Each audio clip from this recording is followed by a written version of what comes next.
ang isang pipeline sa Moscow, Russia. Ano naman kaya itong sumambulat sa ere mula sa pipeline? Ayan po, nakikita natin ngayon sa video. Aalamin po natin yan mula sa mga detalye ng balitang ibabahagi maya-maya. Magandang gabi. Ako po si Ricky Matay. Ako si Nina Richie Alagaw Flores. Ito ang mata ng Agila International. Para naman sa mga headlines ngayong Martes ng gabi. Bagyong Leon nasa typhoon category na ayon sa Pag-asa. Mga ahensya ng gobyerno nakahanda na sa pagdagsa ng mga biyahero para sa long weekend. NATO kinumpirma ang deployment ng North Korean troops sa Russia. Naim Qasem inihalal ng Hezbollah bilang bagong leader nito. At JP Morgan kakasuhan ng mga taong nakinabang sa infinite money glitch.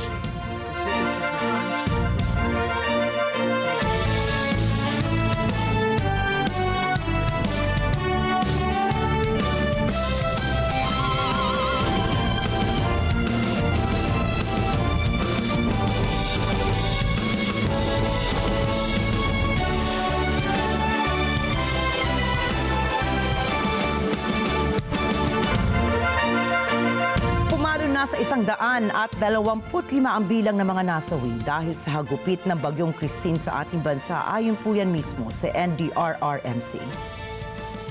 Batay sa pinakuling situational report ng NDRRMC nitong alas 8 ng umaga, may 28 kataong nawawala habang 150 naman ang naiulat na nasaktan. Nakapagtala rin ang ahensya ng mga pagbaha at pagguho ng lupa sa iba't ibang bahagi ng bansa dahil sa bagyo. Tinukoy ng ahensya na humigit kumulang 7,000 o 7,134,954 katao o 1,786,276 na mga pamilya ang apektado ng dalawang weather disturbances sa 17 rehiyon sa loob ng bansa. Kung saan ang rehiyon na may pinakamaraming taong apektadong naitala ay sa Bicol Region na may 2,746,214 na sinunda naman ng Central Luzon na may 1,056,460 at Calabarzon na may 701,985. Kasalukuyang pa ring tumutuloy ang 121,814 na mga pamilya sa mga evacuation centers. Nag-abot ng tulong ang Estados Unidos sa pamamagitan ng U.S. Agency for International Development o USAID sa mga biktima ng Bagyong Christine sa Pilipinas. Ayon sa U.S. Embassy sa Manila, nagkaloob ng $1.5 million or that's 84 million pesos ang Washington para tulungan ang isinasagawang relief and response measures ng gobyerno ng Pilipinas sa mga nasalanta ng nagdaang bagyo. Tinukoy ng embahada sa ilalim ng tulong ng US ay popondohan nito ang mga esensyal na serbisyo. Katulad po yan ng pagkakaloob ng malinis na tubig, sanitation, emergency shelter at cash assistance para sa mga biktima. Ipinabot naman ni US Ambassador Mary Kay Carlson ang kanyang pakikisimpatya sa mga nasalanta ng Bagyong Christine. Tiniyak rin ni Carlson na nakikipagtulungan na ang embahada sa pamahalaan upang mag-abot ng tulong sa mga nangangailangan. Samantala, isa ng typhoon ang Bagyong Leon habang tinatahak nitong hilagang bahagi ng Luzon ayon sa Pag-asa. Ayon sa datos ng State Weather Bureau, namataan ang mata ng bagyo sa silangang bahagi ng Apargi, Cagayan, bandang alas 4 ng hapon. Gumagalaw ito sa direksyon pakanluran sa bilis na 10 km per hour na may lakas na 150 km per hour at bugsong 185 km per hour. Itinaas na ang Tropical Cyclone Wind Signal number 2 sa Batanes, Babuyan Islands, mainland Cagayan, northern at eastern portion ng Isabela, Apayao, northern portion ng Kalinga, northern portion ng Abra at Ilocos Norte.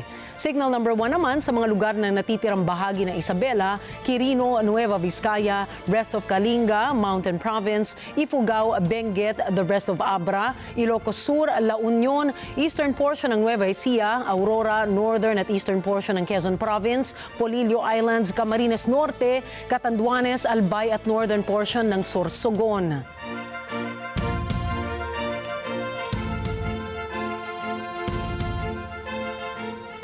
At para naman po sa mga babiyahe ngayong long weekend, inaasahan na po ng Department of Transportation o DOTR na daragsa ang humigit kumulang 4.5 milyong biyahero sa paparating na long weekend ngayong Oktubre. Subalit, tiniyak naman ni Transport Secretary Jaime Bautista na nakahanda ang mga attached agencies sa malaking bilang ng mga pasahero sa mga paliparan, pantalan at maging sa bus terminals. Kabilang sa mga ahensyang nasa ilalim ng DOTR ay ang Civil Aviation Authority of the Philippines, Philippine Ports Authority at Manila International Airport Authority. Sinabi rin ni Bautista na maaaring umabot sa 1 milyon hanggang 1.5 million ang mga biyaherong daragsa sa mga bus terminals pagdating ng holiday. Samantala, sa mga paliparan at pantalan naman, inaasahan ang pagdagsa ng halos 3 milyong mga pasahero. Saad pa ni Bautista na magiging operational ang lahat ng paliparan at pantalan sa kabila ng epekto ng bagyong Christina. Kokonsulta ang Department of Agriculture o DA sa mga namumuno ng large retail market sa Metro Manila upang labanan ang umano'y pang-aabuso sa presyo ng imported na bigas ng ilang mga tindero. Ayon kay Agriculture Secretary Francisco Chu Laurel Jr., iniutos niya na ang presyo ng well-milled rice sa mga pamilihan ay hindi dapat lumampas sa 50 pesos kada kilo. Subalit ayon sa mga ulat na natanggap ng departamento, may ilang nagtitinda ng bigas sa halagang 52 hanggang 53 pesos kada kilo. Binanggit ni Secretary Chu Laurel na agad kikilos ang DA kung mapapatunayang nagsasagawa ng profiteering ang ilang namumuno sa mga pamilihan at parurusahan sila alinsunod sa Price Act. Anila, ang mga lalabag sa Price Act ay maaaring maharap sa illegal price manipulation practices, profiteering, hoarding at cartel. Inihayag ng Philippine Navy na binabantayan nila ang presensya ng 2 Chinese fishing boats na nasa east coast ng bansa malapit sa lalawigan ng Aurora. Ayon kay Navy spokesperson Rear Admiral Roy Vincent Trinidad, nakatanggap sila ng ulat hinggil sa mga barko noong Lunes ng gabi. Sinabi niyang bukod sa mga barkong ito, may iba pang maritime traffic sa loob ng exclusive economic zone ng Pilipinas. Nilinaw ni Trinidad na hindi ito nakababahala dahil karaniwang nakakita na ang Philippine Navy ng mga fishing vessels na pagmamayari ng ibang bansang karagatang malapit sa Pilipinas. Ipiniliwanag din niya na madalas ito mangyari tuwing may bagyo. Nang tanungin si Trinidad kung ano ang ginagawa ng 2 barko ng China sa east coast ng Pilipinas, ay sumagot ito na wala pa naman. Anya, binibigyang atensyon ng Philippine Navy ang mga naval o warship vessels ng China at kung ito naman ay mga Chinese fishing vessels, ay ibinibigay nila ito sa tamang ahensya ng gobyerno. Nagbigay ng Very High Frequency o VHF-based radios ang gobyerno ng Australia sa Pilipinas. Bahagi ito ng 328 million peso Civil Maritime Cooperation ng Pilipinas at ng Australia para sa modernisasyon ng Philippine Coast Guard o PCG. Ayon sa Embahada ng Australia, gagamitin ang mga radyong ito sa mga operasyon ng PCG sa Palawan. Kabilang narito ang pagmomonitor ng mga insidente sa karagatan, pagre-responde sa mga emergencies at maritime coordinations. Sabi ni HKU, Australia's Ambassador to the Philippines, na nire-respeto at hinahangaan ng Canberra ang dedikasyon sa trabaho ng PCG. Nag-issue na po ang Supreme Court Unbank ng Temporary Restraining Order o TRO para pigilan ang paglilipat ng sobrang pondo ng PhilHealth sa National Treasury. Sa press briefer ng Korte Suprema, pinagkukomento nito sa loob ng 10 araw ang mga respondents ng 3 petisyon laban sa paglilipat ng kabuuang 89.9 billion excess funds ng PhilHealth. Sa kasalukuyan ay nasa 60 billion pesos na pondo ang nailipat sa National Treasury, habang 29.9 billion pesos naman ang naiwan pa sa ahensya. Ayon kay PhilHealth President Emmanuel Ledesma Jr., nirerespeto ng ahensya ang desisyon ng Korte Suprema ukol sa TRO. Nangako rin itong susundin ang utos ng Korte. Susunod, NATO kinumpirma ang pagdala ng mga sundalo ng North Korea sa Russia. Hezbollah naghalal na ng bagong lider. At daang-daang balota sunog, masira matapos masunog ang mga ballot box sa Estados Unidos. Mga detalye ng balita sa pagbabalik ng Mata ng Agila International.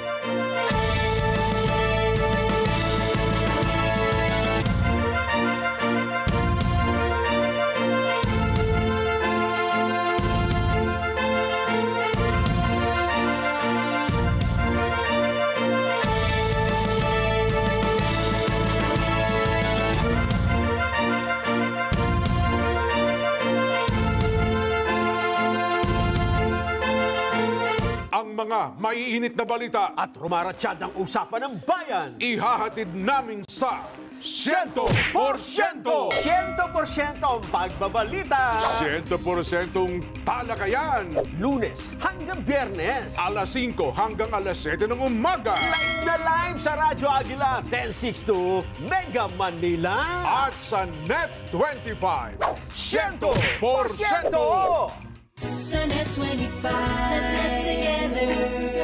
Sa NET25.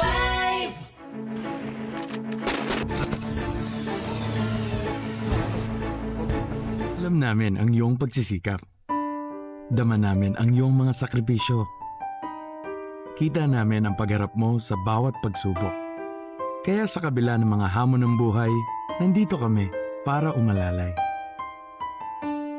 Kasi katulad mo, gusto rin namin ang magandang bukas para sa kanya. Hatid namin ang dekalidad na edukasyon at makabagong pasilidad sa abot kayang halaga. Kaya huwag ka na mangamba, sasamahan ka namin tuparin ang mga pangarap niya.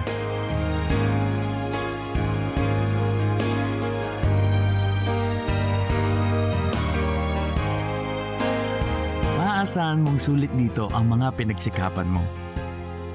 Sa aming mga makabagong pasilidad at sistema ng edukasyon. Mailalabas natin ang aking talino at mga kakayahan niya. Kahit sa munting halaga, makakasiguro ka na makakasabay siya sa mabilis na pag-ikot ng mundo. Sa New Era, karamay mo kami sa bawat hamon. Kaagapay mo kami sa bawat hakbang. Kasama mo kami sa bawat ngiti at tagumpay.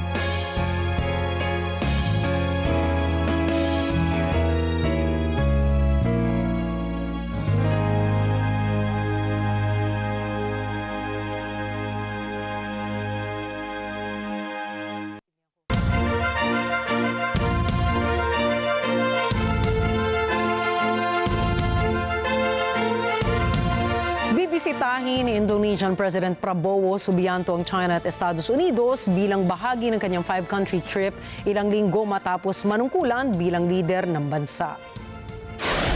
Nauna nang nakapunta si Subianto sa 21 bansa kasama ang Japan, Russia at Australia bago siya opisyal na magsimula sa kanyang posisyon.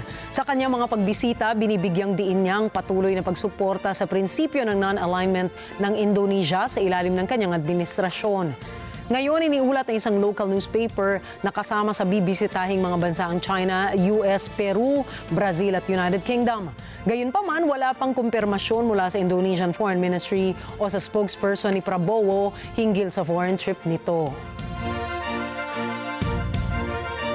Inihayag ng North Korea na nagpadala sila ng isang top diplomat sa Russia, isang senyales ng mas lumalalim na relasyon ng dalawang bansa. Lumabas ang anunsyong ito ilang oras matapos ipahayag ng Pentagon na nagpadala ang Pyongyang ng humigit kumulang 10,000 sundalo sa Russia para sa digmaan sa Ukraine.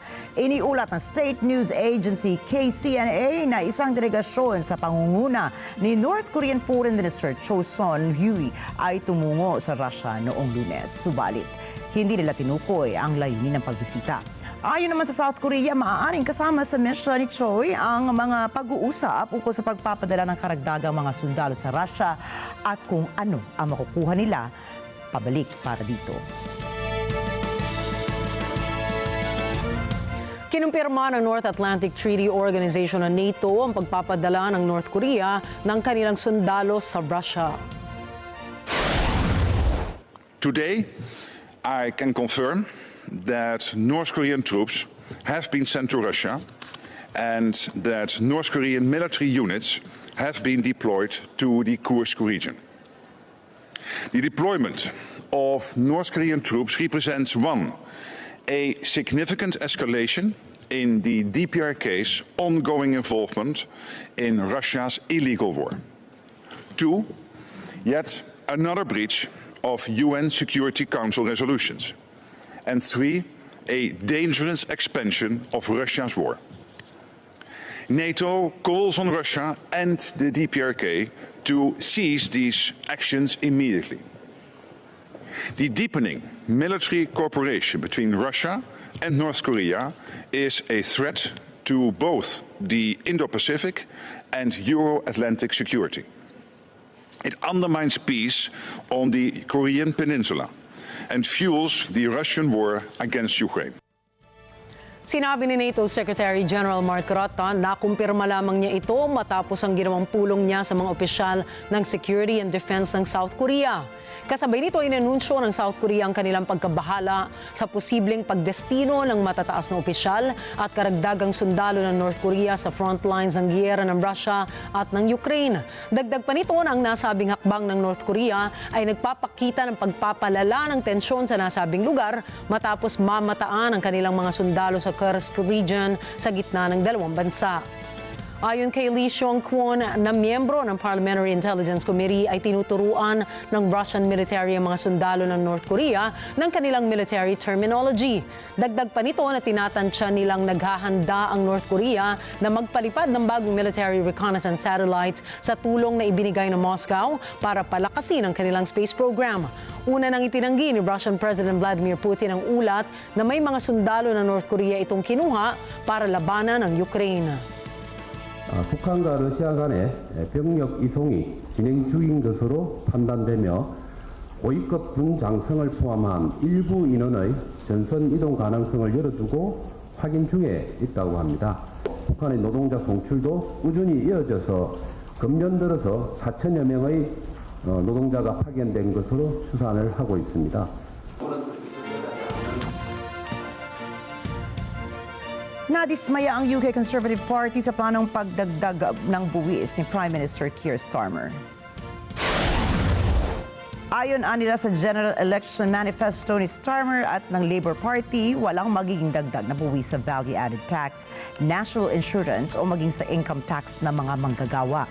Subalit, sinabi ni Prime Minister Starmer na may gagawing mga mahihirap na desisyon ang kanyang gobyerno at isa na nga rito ang pagdaragdag ng buwis para sa public services. Change must be felt. But every decision that we have made, every decision that we will make in the future, will be made with working people in our mind's eye. People who've been working harder and harder for years just to stand still. People doing the right thing, maybe still finding a little bit of money to put away, paying their way even in the cost of living crisis. Pinaliwanag din ng opisyal na ang ilalabas nilang budget ay isang fiscal reality. Subalit tiniyak niyang magkakaroon ng mas magandang hinaharap ang United Kingdom. And frankly, when we're asking broader shoulders to carry a higher burden on tax, that determination to be more productive and efficient in government, that's the very least their contribution deserves. And look, nobody wants higher taxes, just like nobody wants public spending cuts. But we have to be realistic about where we are as a country. Ikinalungkot ng ilang botante ang desisyon ng Labour Party na magdagdag ng buwis sa mga pampublikong serbisyo. Nababahala rin ng ilan na hindi kakayanin ng gobyerno ni Starmer na kontrolin ang pagdagsa ng mga illegal na migrante sa United Kingdom. I think their first 100 days probably hasn't been great. I think in terms of the budget, I'm a bit worried because I think that they'll raise taxes. I think national insurance might go up. I've got a mortgage. I've got a son, unfortunately, that still lives with me. So I think think everyone's going to kind of feel the pinch, if I'm honest. I'm not sure what direction it's going in because, like with anything with government, they always have to take over what's last come over. So even if they are trying to actually correct their mistakes from their predecessors, we're not going to see that change happen immediately. Libo-libong katao ang nagprotesta sa labas ng parlamento ng Georgia nitong Lunes matapos manalo ang ruling party sa isang eleksyon na may ulat ng mga irregularidad sa botohan.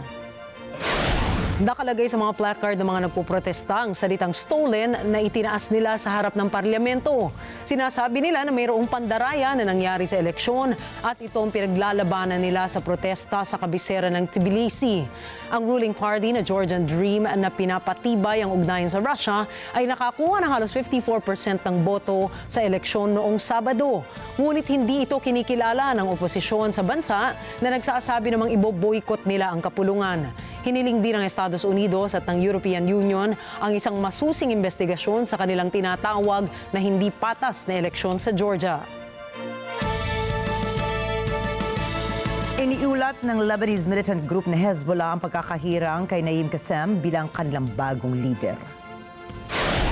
Si Naim Qassem ay itinalaga bilang Deputy Chief ng Hezbollah noong taong 1991 ng dating Secretary General na si Abbas al-Musawi na napatay naman sa isang atake ng Israel noong taong 1992. Nanatili si Qassem sa kanyang posisyon noong naging leader si Hassan Nasrallah at naging pangunahing spokesperson ng Hezbollah. Nagbigay siya ng mga pahayag sa foreign media kahit sa gitna ng mga kahulugan laban sa Israel nitong nakaraang taon. Papalitan ni Qassem si Nasrallah na napatay naman sa isang airstrike ng Israel sa Beirut mahigit isang buwan na ang nakalilipas. Umani ng samut-saring batikos mula sa iba't ibang bansa ang pagpasa ng Israel ng batas na epektibong nagbabawal sa United Nations Relief and Works Agency for Palestine Refugees o UNRWA na magsagawa ng kahit anong aktibidad sa loob ng kanilang bansa. UNRWA is an organization that a terrorist organization has completely taken over it. What we've seen in Gaza is how Hamas has taken over United Nations facility, schools, hospital clinics, and headquarters in order to use them as military bases to hide ammunition, to hide rockets, to actually commit terror activities from the United Nations facilities. This legislation is disconnecting the relationship between Israel and between this organization. They will not be able to facilitate their activities or their infrastructures or their headquarters in Israel. If the United Nations is not willing to clean this organization from terrorism, from Hamas activists, then we have to take measures to make sure that they cannot harm our people ever again. Naging mitya ng paggawa ng batas ang pagkasangkot ng iilang trabahador ng UNRWA sa Hamas at iba pang militanteng grupo. Ayon naman sa Commissioner General ng UNRWA na si Philippe Lazzarini, ang naturang batas ay isang lantarang pagsalungat sa United Nations Charter at paglabag sa international law. Kinundi na rin ng maraming bansa ang hakbang ng Israel na pagbawalan ng naturang ahensya sa loob ng kanilang bansa kung saan sinasabi nilang hindi ito nakatutulong sa sitwasyon ng mga tao sa naturang rehiyon. Ayon sa United Kingdom na nakapanghihinayang ang ginawang ito ng mga mambabatas ng Israel. Nagbabala naman ang United States Department na sa ginawang ito ng Israel ay lalong tataas ang tensyon sa lugar. We have made quite clear to the government of Israel that we are deeply concerned by this proposed legislation. The Secretary raised this in the letter that he sent with Secretary of Defense, the Secretary of Defense to Minister of Defense Gallant and Minister of Strategic Affairs Dermer a little over 2 weeks ago. As he made clear in that letter, passage of this legislation could have implications under U.S. law and U.S. policy. That remains the case. Look, UNRWA plays a critical, important role in delivering humanitarian assistance to civilians that need it in Gaza. That's not the only role they play. They play an important role providing services to Palestinians in the West Bank and throughout the region as well. But they really play an irreplaceable role right now in Gaza, where they are on the front lines getting humanitarian assistance to the people they need it. There's nobody that can replace them right now in the middle of the crisis. So we continue to urge the government of Israel to pause the implementation of this legislation. We urge them not to pass it at all. And we will consider next steps based on what happens in the days ahead. Naghain ang South Africa sa International Court of Justice o ICJ ng mga ebidensya ng genocide laban sa Israel. Ayon kay South African President Cyril Ramaphosa, malinaw sa mga nakalap ng ebidensya ang mga ginawang pagpatay ng Israel Army sa mga inosenteng sibilyan. Ikinukonsidera ng ICJ na nakagawa ang Israel ng genocide sa giyera nito sa Gaza. Magugunitang noong Mayo ay inatasan ng ICJ ang Israel na tigilan na ang opensiba nito sa Rafah kung saan marami mga inosente ang nadamay. Binigyan ng korte ng pagkakataon na magsumite ng affidavit ng kanilang mga natuklasan ang South Africa hinggil sa mga aktibidad ng Israel sa Gaza na maituturing na act of genocide. Sa Texas, kinapanayam ng ating NET25 team doon ang ilang election volunteers tungkol sa kung bakit kanilang hinihikayat na bumoto ang mga dapat bumoto. Gayun din ang bumoto ng maaga kung kaya din lamang at huwag nang antayin pa ang 5 ng Nobyembre. Narito ang report ni Jane Kathleen Gregorio. All across the nation, as early voting is well underway, Texas is no exception. And here in Corpus Christi, Texas, we caught up with local volunteers in Nueces County Courthouse, one of the main headquarters for early voting, as they share their experience trying to encourage the public to come to the polls early. Let's hear what they have to say. Poll greeters such as Giselle Isaguirre have been actively volunteering since early voting began on October 21st and will continue through November 1st. I started Monday and my hours here is about 8:30 to like 4:30. Well, I think it's better to go vote early because definitely going to be packed, and that's why I encourage people to vote early. Because if not, November 5th is 7 to 7, and for some reason, if there's going to be a long line, I don't know if at 7 o'clock they're going to cut it off, and you're not able to vote. So it's better off to come early. Nueces County currently has 23 early voting locations to choose from, which, according to former County Judge Barbara Canales, gives voters easier access. The voting centers are strategically located throughout Nueces County to make it easy for your route, whether your route is, work or school or just going to the grocery store. I had to wait about 15 minutes in line, maybe 20. And it was a good long line in front of me and behind me. And I felt like, hey, this is a good turnout. It was day 2 of the early vote. So for example, I look at the numbers and over the last 3 days, we've already cast 30,000 votes. That's not including today. And I'm very supportive and encouraging of everybody to get out and vote early. Corpus Christi resident Alina Trejo Chavez has many issues she would like to see addressed by her lawmakers. I've been out here all elections for the entire election season, so since October, late September. We've been doing door-to-door, I've been canvassing, and then this last couple of weeks I've been doing poll greeting. So last minute, effort to reach the voters. For the voters, this is the way that you make your voice heard, and, there's historic turnout for the national elections, but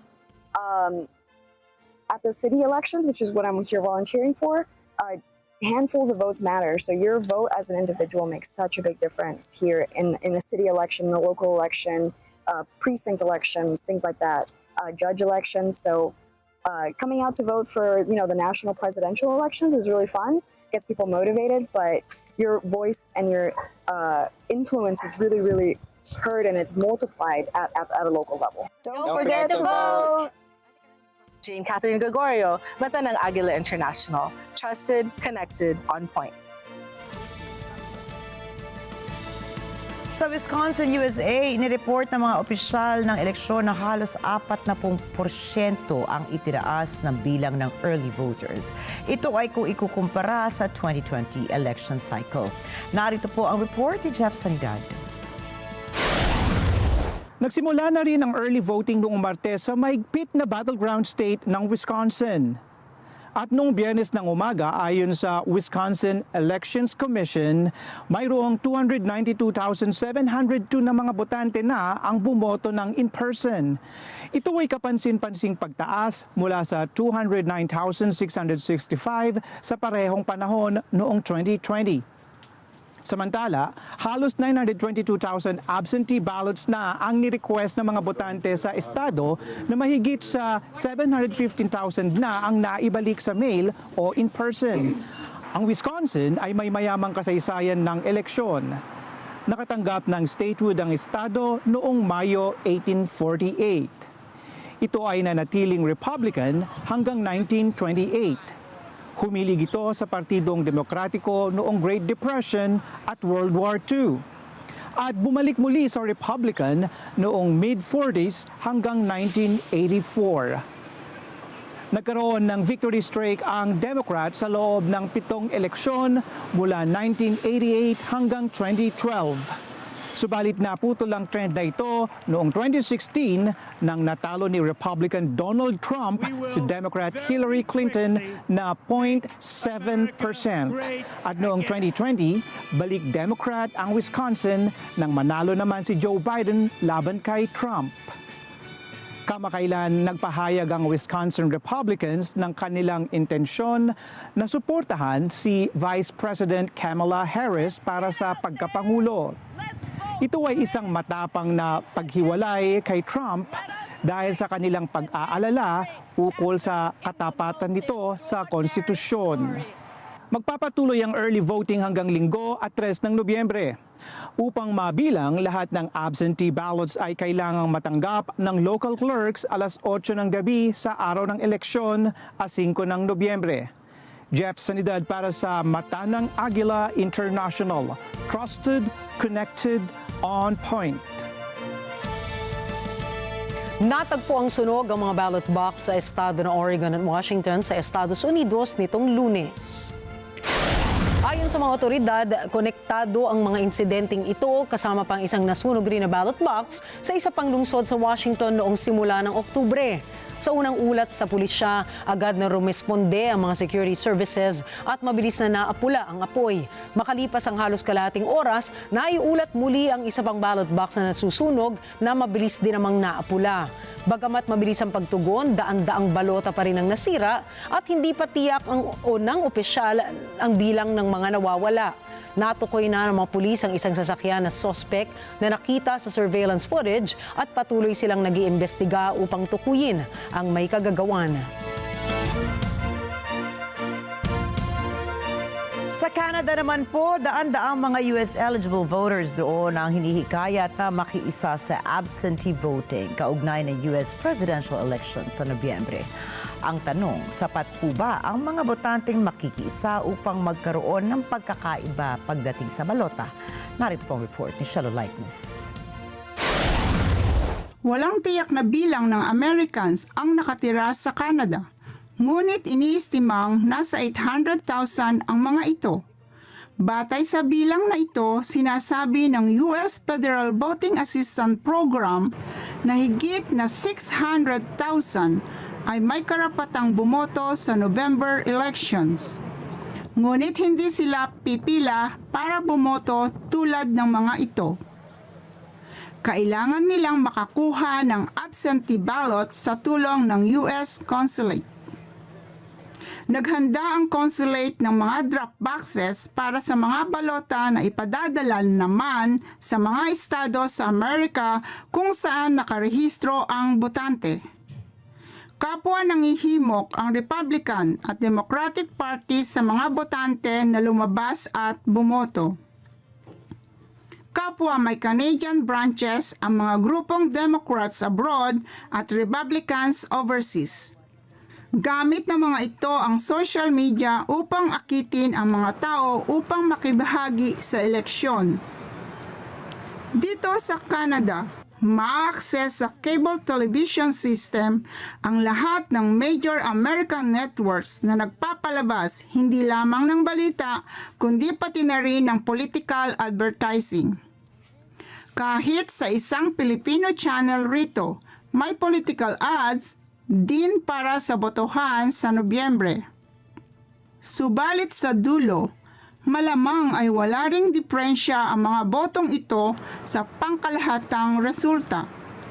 Noong 2020 election, inistima ng Federal Voting Assistance Program na 8% lamang ng eligible American voters dito sa Canada ang bumoto. Iyan ay humigit kumulang na 48,000 na mga tao. Subalit kung ang bilang na iyan ay mapupunta sa isang swing state kung saan manipis ang margin, maaaring ikapanalo iyan ng isang kandidato o kandidata. Isang bagay ang tiyak, sa gabi ng eleksyon dito sa Canada, nakatutok hindi lamang ang Americans kundi pati Canadians kung sino ang mag-uuwi ng susi sa White House. Shallow Likeness, Alberta, Canada, para sa mata ng Agila International. Trusted, connected, on point. Susunod, 10 katao sugatan matapos bumagsak ang bahagi ng isang park ride sa Ecuador. China magpapadala ng 3 astronauts sa Tiangong Space Station. At Jumanji 3 nakatakda ng ilabas sa 2026. Iba pang detalye ng mga balita sa pagbabalik ng Mata ng Agila International.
This portion is brought to you by North Luzon Express Terminal.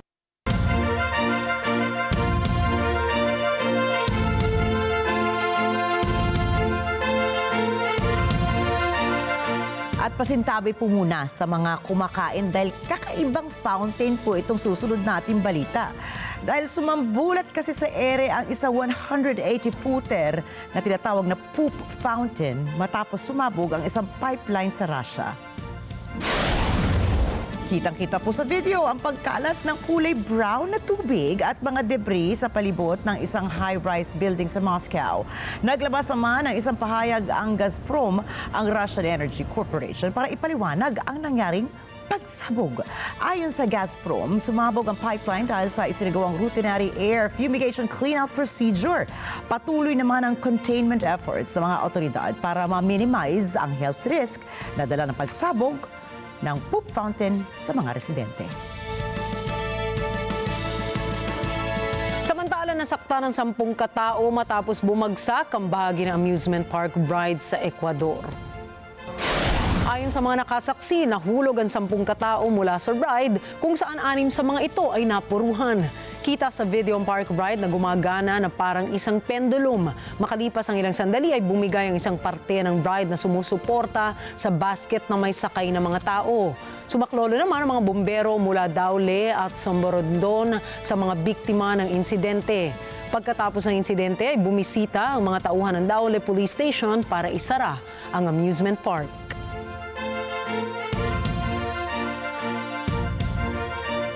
Nakaplano na maglabas ang India's governing Bharatiya Janata Party ng batas na may kaugnayan sa food safety standards. Inanunsyo ng partidong maaaring maharap sa pagmumulta at pagkakakulong ang mga nagbebenta ng mga pagkaing kontaminado na mga maruruming bagay. Ayon sa mga otoridad ay nararapat lamang na magkaroon ng mas mahigpit na batas laban sa hindi tamang paghahanda sa pagkain. Nakapaloob rito ang 2 ordinansa sa usapin ng pagdura sa pagkain at higit sa 10 taong pagkakakulong. Bukod po dito ay aabot sa 1,000 at $170 ang kinakailangang bayaran ng mga taong lalabag sa batas. Kasunod nito ng pagkalat ng mga videos online ng mga nagtitinda roon na nagdudura sa mga pagkain kanilang ibinibenta. Kaagad naman itong ikinagalit ng mga netizens habang ang iba ay nababahala kung ligtas pa bang kumain sa mga food stalls sa India. Samantala, batay sa Food Safety and Standards Authority ay nasa 600 milyong infeksyon at 400,000 ang namamatay kada taon mula sa issue ng food safety. Sa isang dokumentaryo ay binanggit ni Prince William ang pangalan ni Prince Harry.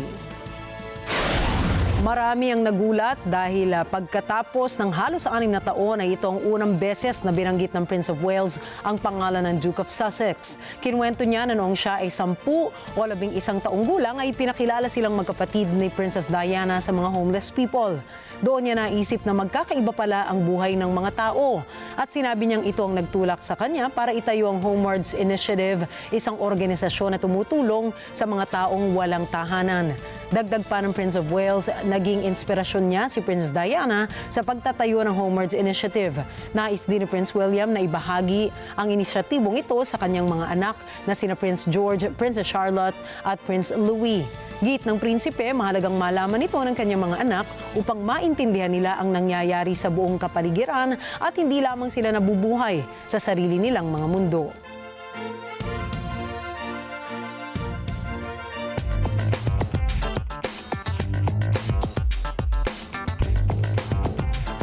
Kakasuhan ngayon ng US Banking na JP Morgan Chase sa mga taong nakinabang sa pagkuha ng cash sa ATM matapos ang nangyaring glitch.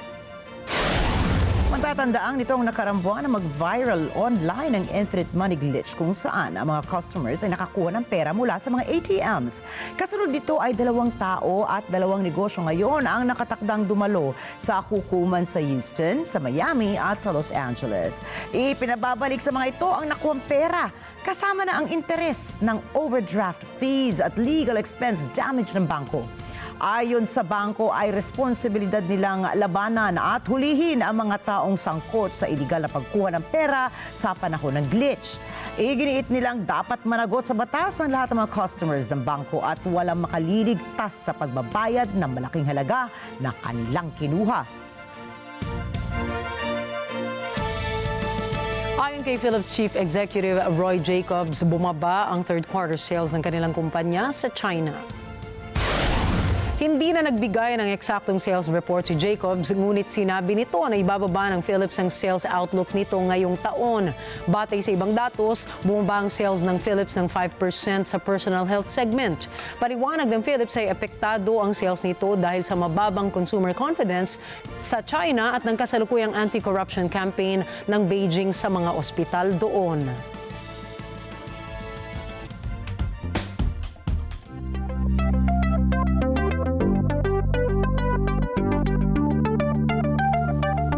Pinakilala ng China ang 3 astronauts ng Shenzhou 19 mission na kanilang ipadadala sa Tiangong Space Station.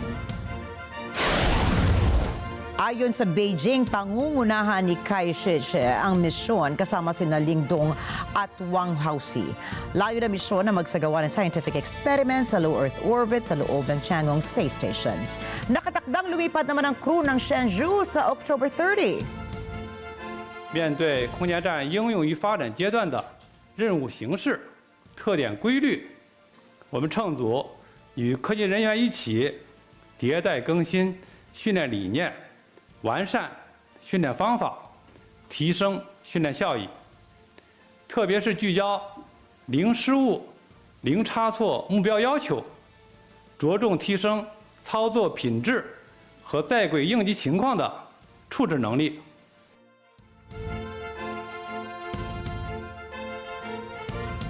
Inihayag na isang French news outlet na nagagamit ang Strava fitness app para makuha ang lokasyon ng mga US Secret Service agents.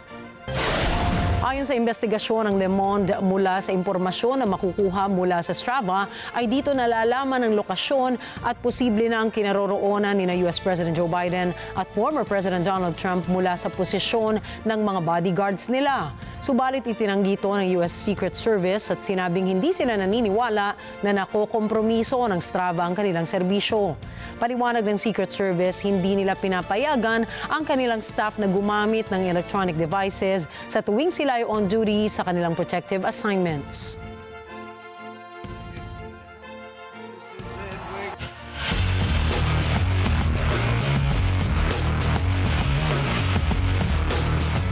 Umani na magkakahalong reaksyon mula sa basketball fans sa ginawang estatwa para kay NBA star Dwayne Wade. Sa isang ginawang pagkilala sa Miami Heat star, ipinakita rito ang kanyang estatwa sa labas ng Kaseya Center. Siya lamang ang unang manlalaro sa franchise ng Heat na nabigyan ng sariling rebulto. Ang nasabing rebulto ay hango sa iconic na galaw niyang makuha ang buzzer beater at talunin ng Chicago Bulls 130-127 sa overtime noong March 2009. Nagwagi si Wade ng 3 NBA titles sa Heat noong 2006, 2012 at 2013. Nakuha rin niya ang 2006 Finals Most Valuable Player at naging 13-time All-Star Player at bahagi ito ng NBA 75 team. Samantala napanalunan ng kapwa Spanish midfielders na sina Rodrigo Hernandez Cascante na mas kilala bilang Rodri at ni Aitana Bonmati ang Men's and Women's Ballon d'Or Award sa larong football.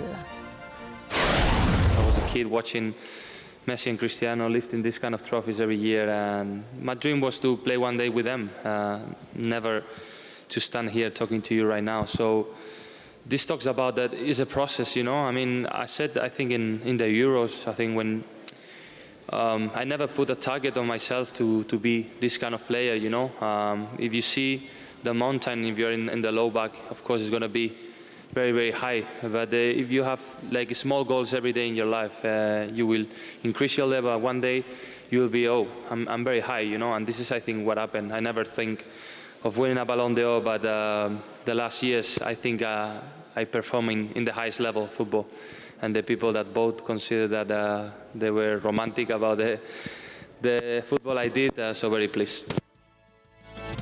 Ang Ballon d'Or Awards ay ginawa upang parangalan ang mga pinakamagagaling na mga manlalaro sa lahat ng liga ng football. Natalo ni Rodri ang 8-time at reigning Ballon d'Or winner na si Lionel Messi at ang Real Madrid phenom na si Vinicius Jr. na parehas nakakuha ng second place sa voting. Sinundan naman sila ng teammates ni Vinicius sa Madrid na si Jude Bellingham at Dani Carvajal sa 3rd and 4th places. Bilang pagprotesta ay binoykot ng kuponan ng Real Madrid ang naturang selebrasyon sa kabila ng pagkapanalo ng kanilang coach si Carlo Ancelotti bilang Coach of the Year. Ito naman ang pangalawang Ballon d'Or ni Bonmati matapos niya itong mapanalunan noong nakaraang taon. Makakasama na niya ang kanyang Barcelona teammate na si Alexa Putela na nakakuha ng tropeo ng 2 beses.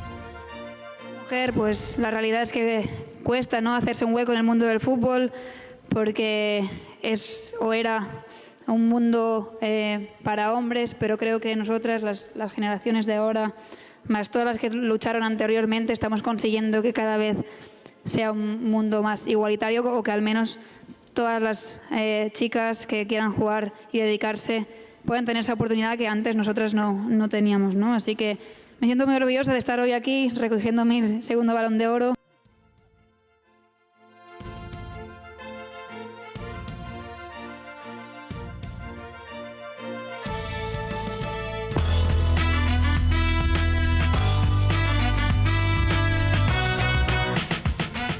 And the jungle is now ready. Yan po ngayon ang dapat abangan sa Jumanji 3 na nakatakdang ilabas sa December 2026. Pagbibidahan ang pelikula ng mga aktor na sina Dwayne Johnson, Karen Gillan, Kevin Hart, Jack Black at Danny DeVito. Kasama rin sa pagbabalik ang direktor na si Jake Kasdan na nasa likod ng Jumanji, Welcome to the Jungle noong 2017 at Jumanji The Next Level noong 2019. Binatikos ngayon ang comedian na si Tony Hinchcliffe. Ito ay matapos niyang sabihin sa campaign rally ni Trump na floating island of garbage ang Puerto Rico. Nagbitaw ng ilang mga linya si Hinchcliffe sa campaign rally ni Trump na hindi kinatuwa ng mga manonood. Kasama rito ang pangmamaliit niya sa mga Black American at Jews, gayon din ang pagtawag nito sa bansang Puerto Rico bilang isang basura. It is absolutely wild times. It really, really is. And, you know, there's a lot going on. Like, I don't know if you guys know this, but there's literally a floating island of garbage in the middle of the ocean right now. Yeah. I think it's called Puerto Rico. Okay. All right. Okay. We're getting there. Now, again, normally I don't follow the national anthem, everybody. This isn't exactly a perfect comedy setup. There's some people here. All right, very good. Kasunod dito ay sinabi ni Kamala Harris na tahanan ng mga talentado at inobatibong mga tao ang Puerto Rico at hindi ito basura.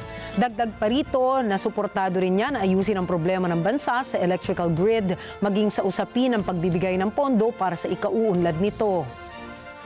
In terms of Puerto Rico, even when I was in the United States Senate, knowing that Puerto Rico does not have a United States Senator, I was intentional about doing what I could as a United States Senator to make sure that among my priorities, it included paying attention to the needs of the people on that island, including the aftermath of Hurricane Maria. I have announced also my plan that is about my opportunity economy writ large, but a specific target that will include a task force focused on the needs of Puerto Rico, understanding that it has very specific needs in terms of upgrading and repairing its electrical grid, what it needs in terms of investment that will be public-private partnerships. Iginiit naman ng kampo ni Trump na walang kinalaman sa mga plataporma ng kandidato ang mga hindi magandang pahayag ni Hinchcliffe. Samantala, sinabi naman ni Hinchcliffe sa inilabas niyang post sa X na walang sense of humor ang mga tao na nagagalit sa kanya. At inaabangan na po ngayon ang Moana 2. Ito ay matapos ipalabas ang 30 minutong teaser bilang pasilip sa bagong kwento nito. Ibinahagi sa isang press event ng co-directors na sina David Derrick Jr., Jason Hand at co-writer na si Jared Bush ang ilan sa kaabang-abang na paglalakbay ng bida. Mapapakinggan sa sequel ang original na kanta ni Abigail Barlow at Emily Bear kasama na ang opening musical number ng karakter na si Moana. Umiikot ang unang kwento ng palabas sa pagsunod ni Moana sa boses ng kanyang mga ninuno, pati na rin matindi niyang paglalakbay sa isang misteryosong isla. Kinumpirma naman nilang mananatili ang mga core characters ng pelikula, subalit ito ay mas magiging theatrical. Samantala, magbabalik rin para magbigay boses sa mga karakter si Temuera Morrison, Nicole Scherzinger, Alan Tudyk at Christina Chen. Ay, exciting yung Moana, Ricky. Dahil dyan, happy birthday sa'yo! Thank you very much. Thank ano ba you. pag ganyan? Ano bang wish ko para sa'yo? Siguro, makuha mo yung happiness the way you define it. Kasi di ba kanya-kanya kasi tayo ng sukatan ng happiness. Yes, yes. So kung ano man ang happiness sa'yo, sana ma-achieve mo yan. Not just this year, pero sa mga parating ding taon. Thank you. My happiness is seeing my loved ones happy. Oh, that's true. So sana po ay gabi-gabi na kahit paano sa aming paghahatid ng balita sa inyo ay nakakapagbigay rin kami ng kasiyahan sa inyo. Dahil hindi lang naman hard-hitting news yung sa atin, di ba? Meron din tayo mga light news. At dahil sa ating balita tuwing gabi, ay we get connected with everyone else. Sabi nga nila, di ba, trusted, connected, and on point. Ayan, so thank you, Nina. And You're thank you welcome. also to everybody. At tandaan po na narito kami para maghatid ng balita sa anumang dako ng mundo. Muli ako po si Ricky Matay. Ako si Nina Richie Alagaw Flores. Ito ang Mata ng Agila International. Para naman sa mga balitang nangyari sa iba't ibang panig ng mundo, punta naman tayo kay Alma Angeles para sa Mata ng Agila World News. Take it away, Alma.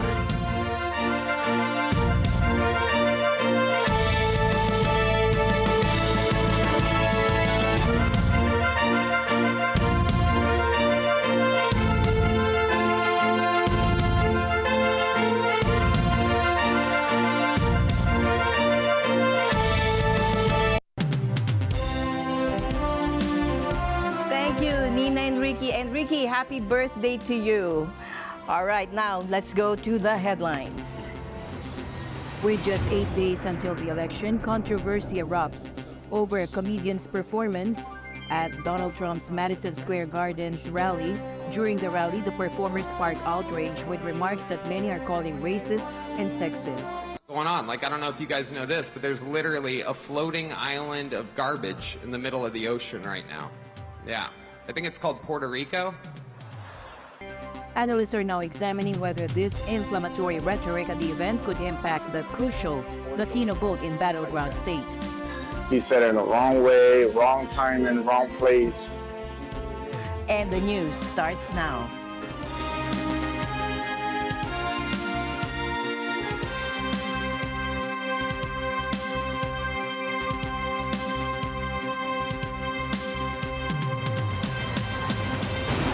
The campaign trail and the issues are heating up as Election Day approaches, which is just over a week away.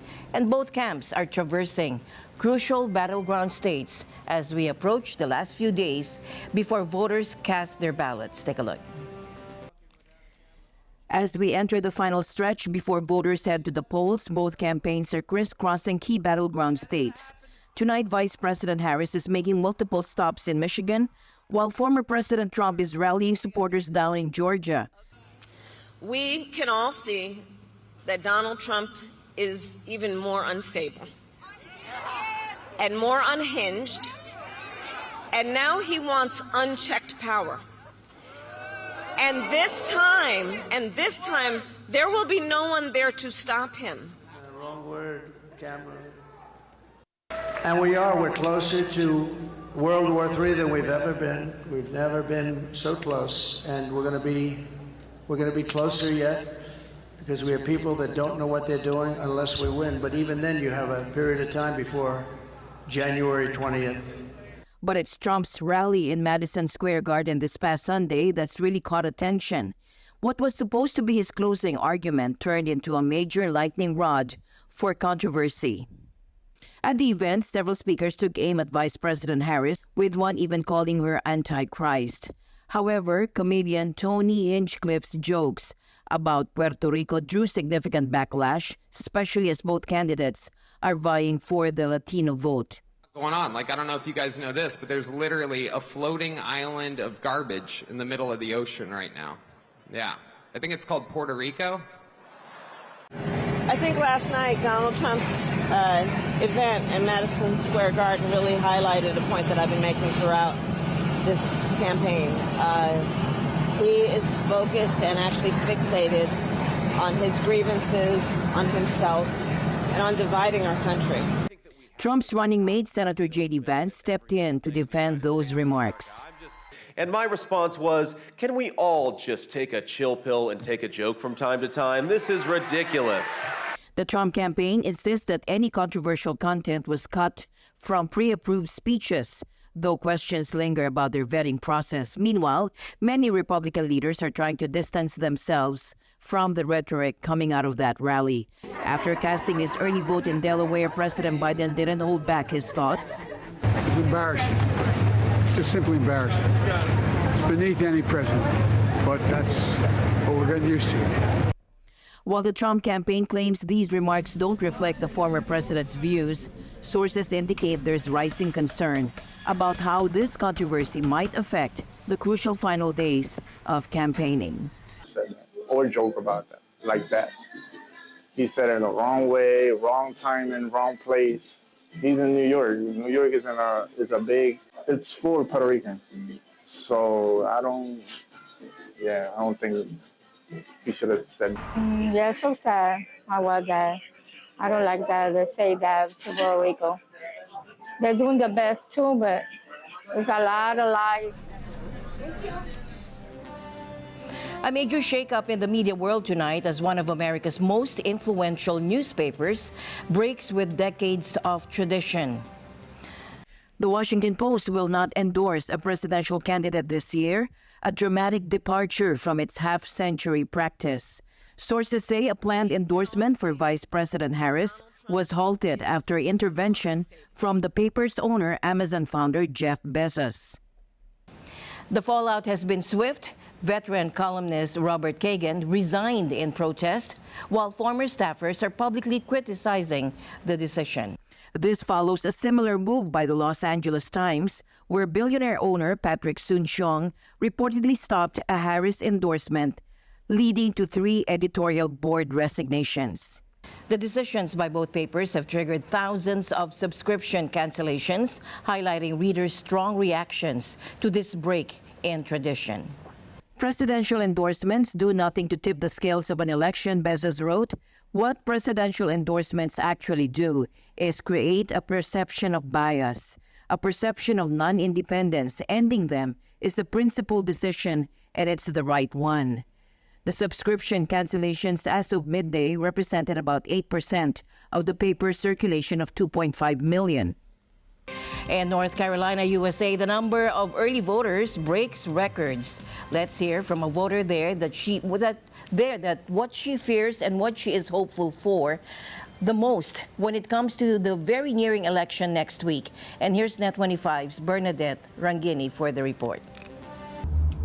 In swing state North Carolina, early voting has begun. With a historic early voter turnout of already 4 million, the state is living up to its reputation as a critical election battleground. North Carolina, with 16 electoral votes, had in the past 3 presidential elections voted Republican. Donald Trump in 2016 and 2020, and Mitt Romney in 2012.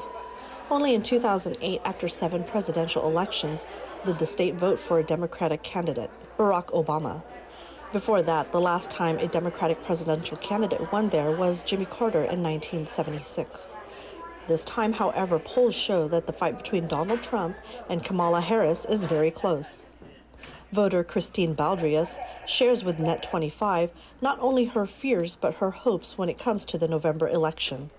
She says change may be frightening, but she is also hopeful that good changes in the new administration will be beneficial not only for her family, but for the entire country. This upcoming election, I think there are a lot of different fears and hopes that my family and I have.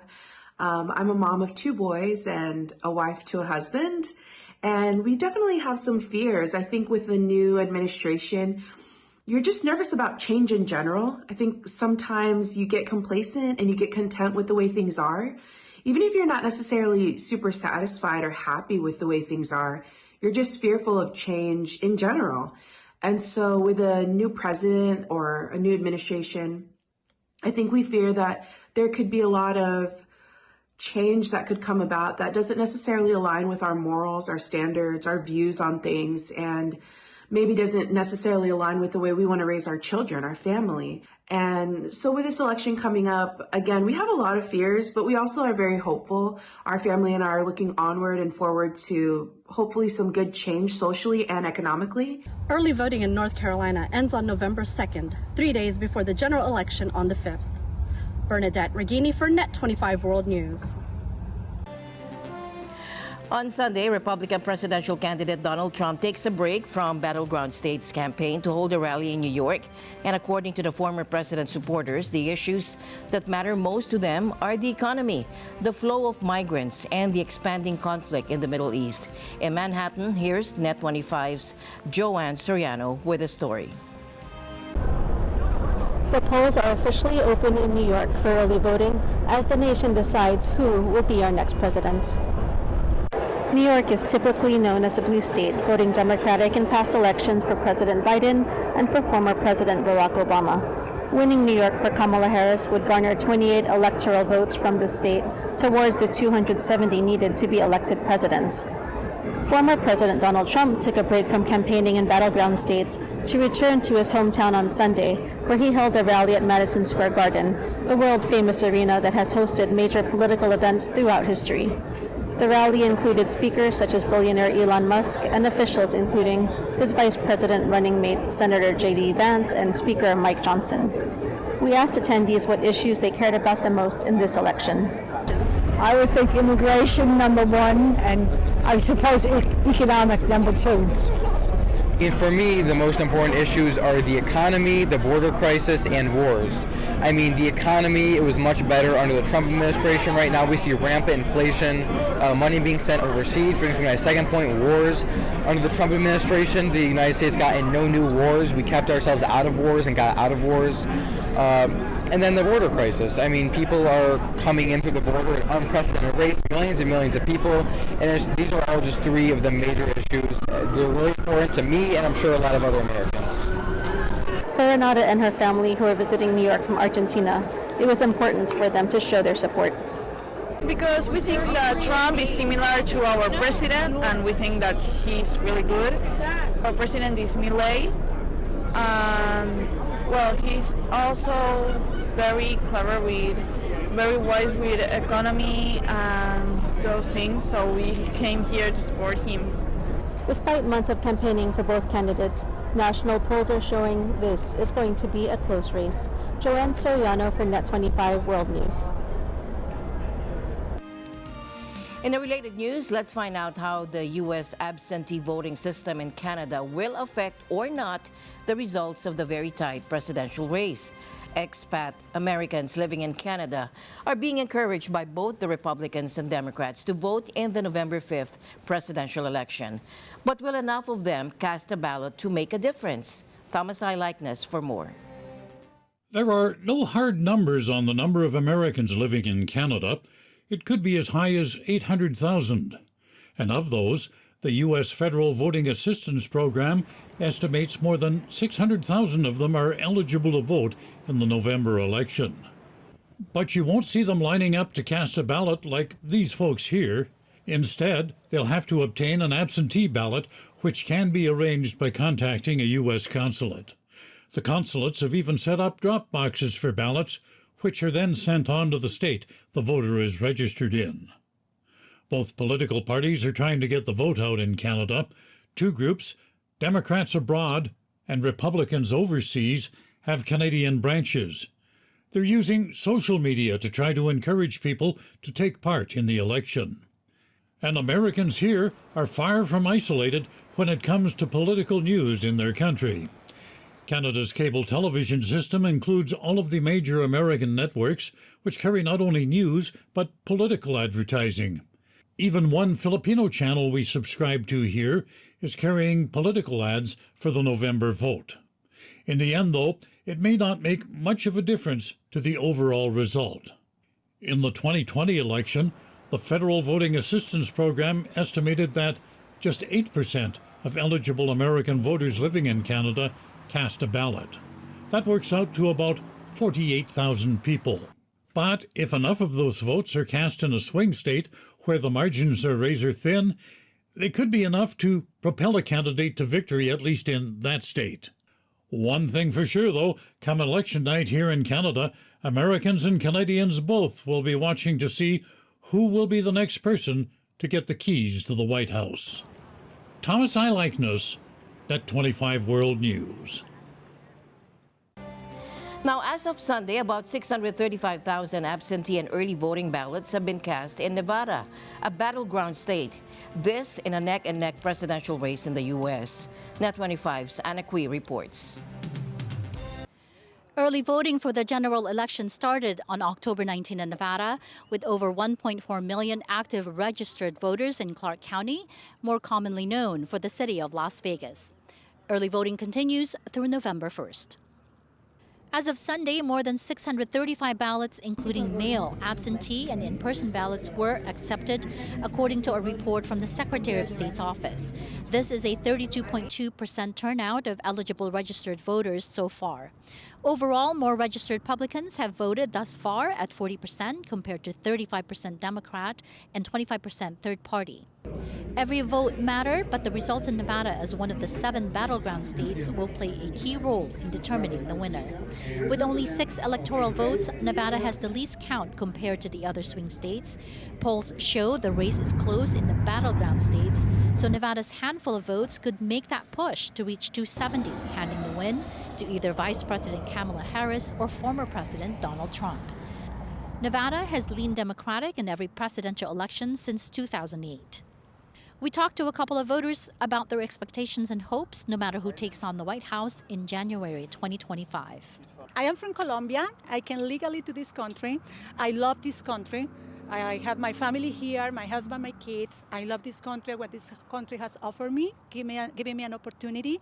And I had a business for 10 years almost. To the 2016 to 2020, grew 4 times more. But I lost it last year, thanks to these policies that we currently have. So when I have my business back, I'm trying again with my business, but it has been really difficult. I want a secure border. I want that another people that is not born in this country can come legally like I did it.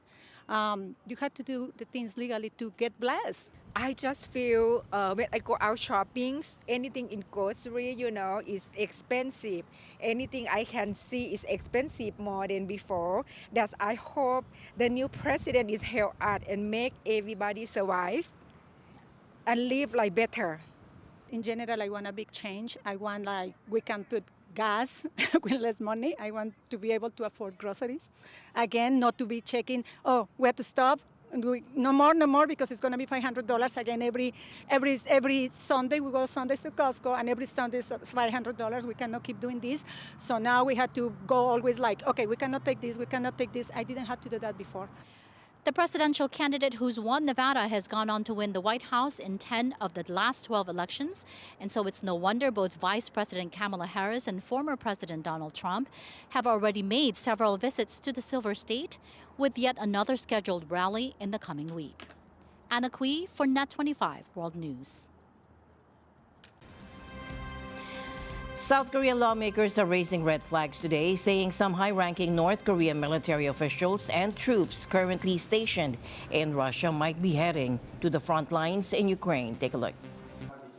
북한과 러시아 간의 병력 이송이 진행 중인 것으로 판단되며 고위급 군 장성을 포함한 일부 인원의 전선 이동 가능성을 열어두고 확인 중에 있다고 합니다.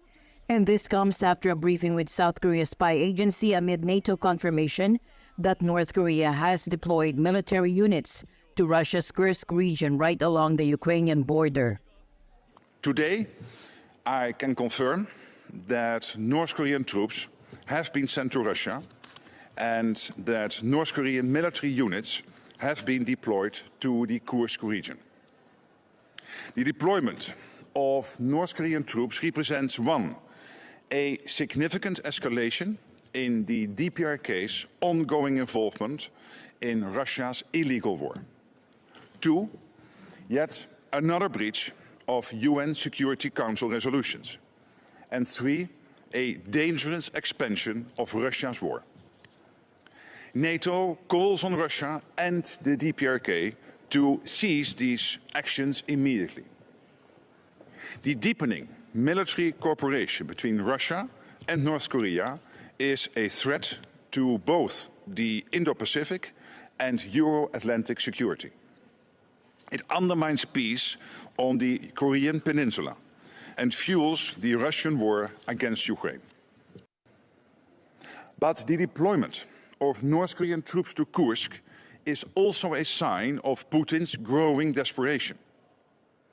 Over 600,000 Russian soldiers have been killed or wounded in Putin's war, and he is unable to sustain his assault on Ukraine without foreign support. Now, a bit of a background here. North Korea and Russia have grown closer in recent years, and both countries are under heavy international sanctions. Russia for its invasion of Ukraine, and the North for its nuclear ambitions.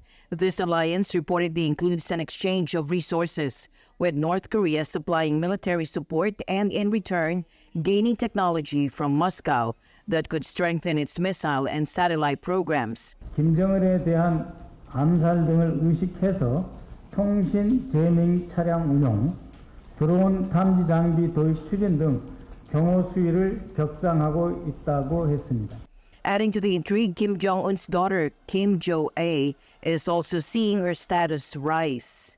Its visibility could indicate her future role as a potential successor, as she receives guidance from Kim Yo-jong, Kim Jong-un's sister, and a powerful figure within the North Korean regime.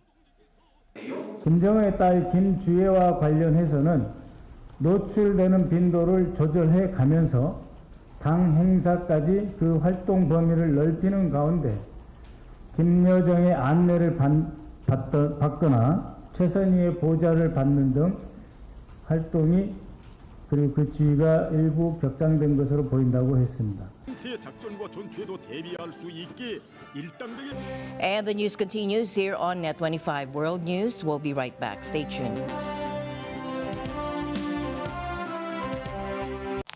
This Sunday on CNET Throwback. I've never even gone outside the boundary. There's no reason to. We got everything we need to survive right here. So that's what it's all about? Just surviving? Hey, so where are you from? Zambezia. Zambezia? You never heard of the city of birds? Far away in the deepest part of Africa, where survival isn't only for the birds. Zambezi. This Sunday, 12 noon, here on NET25. Let's net together. So NET25.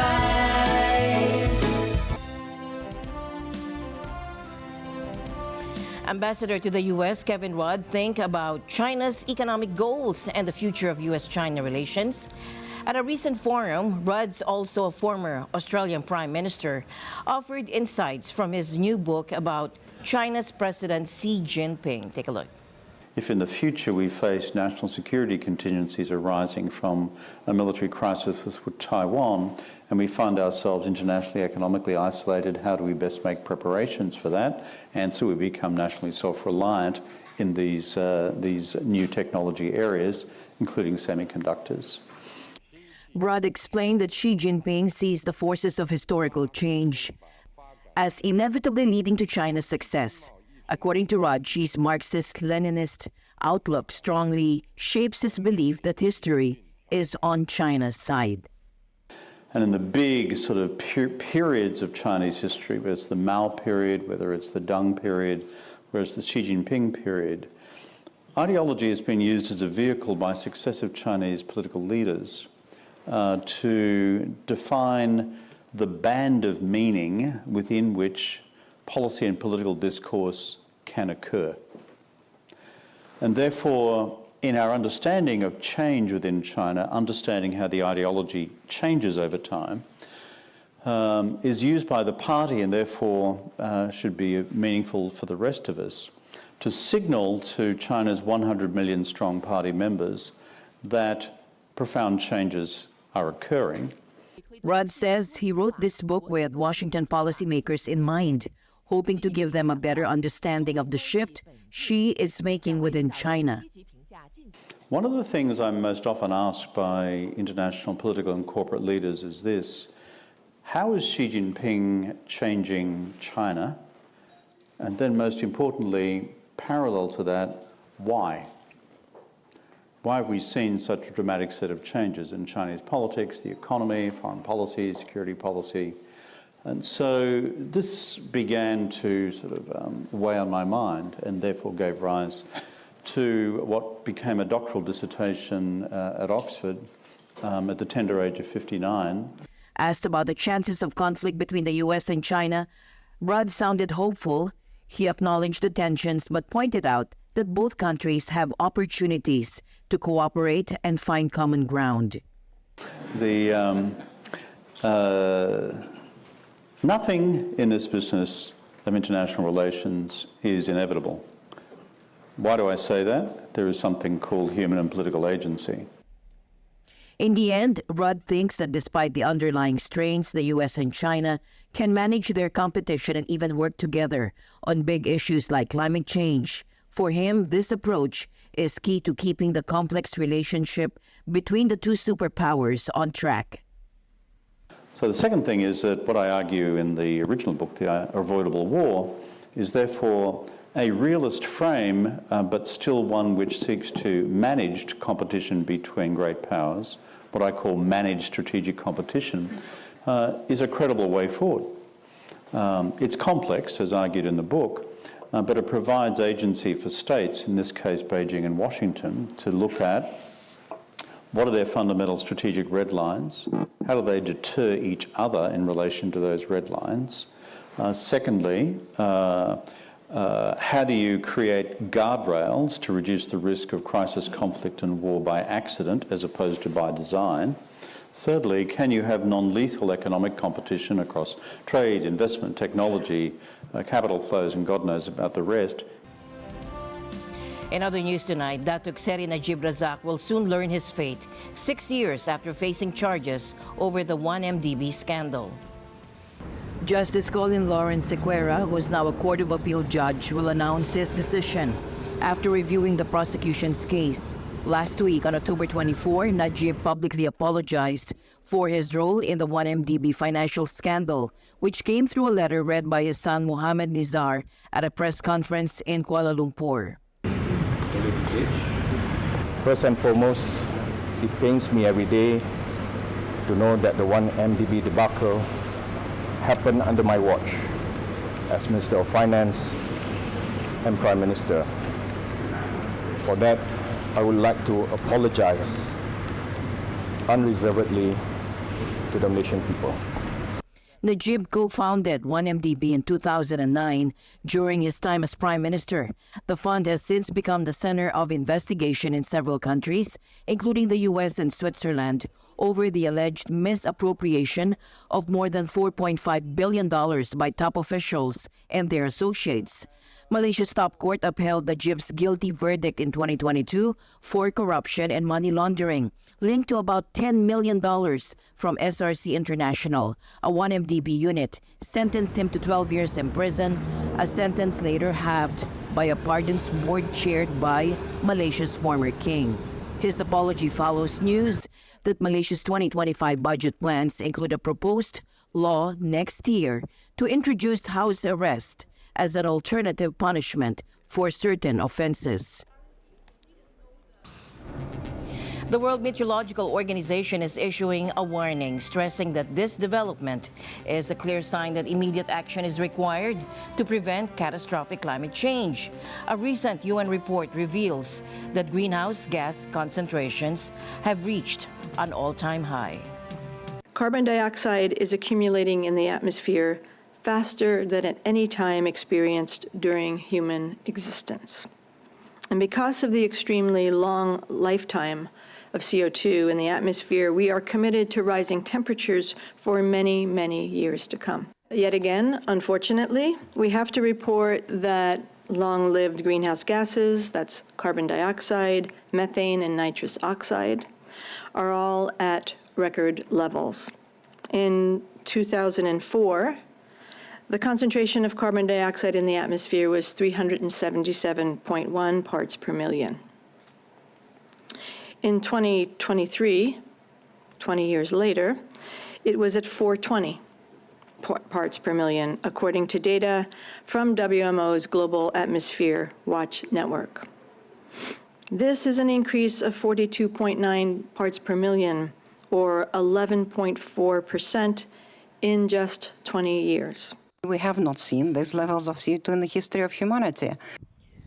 The UN Climate Conference in Baku next month will be a crucial moment to address this crisis. Scientists and world leaders must work together to implement policies that reduce greenhouse gas emissions and transition to clean energy sources. WMO emphasizes the severe consequences of inaction. Rising temperatures, melting glaciers, sea level rise, extreme weather events, and biodiversity loss are just some of the threats we face. To mitigate these risks, countries must commit to ambitious climate targets and accelerate the phase-out of fossil fuels. The future of our planet depends on immediate and decisive action. The reason you see such variation even in the projections of what temperature rise might be in our future, it's because it is very much linked to the actions that countries take now. And the ability to make a rapid transition to a low fossil fuel economy. And even though there is a lag and temperatures will rise, we are not to be dissuaded from action because there will be a transformation and a downward trend in temperature in the future. And it all just depends on how quick we take action and how fast we can reduce those temperatures. And that's it for tonight's broadcast. For everyone here on NET25, I'm Alma Angeles. Thank you all for joining us.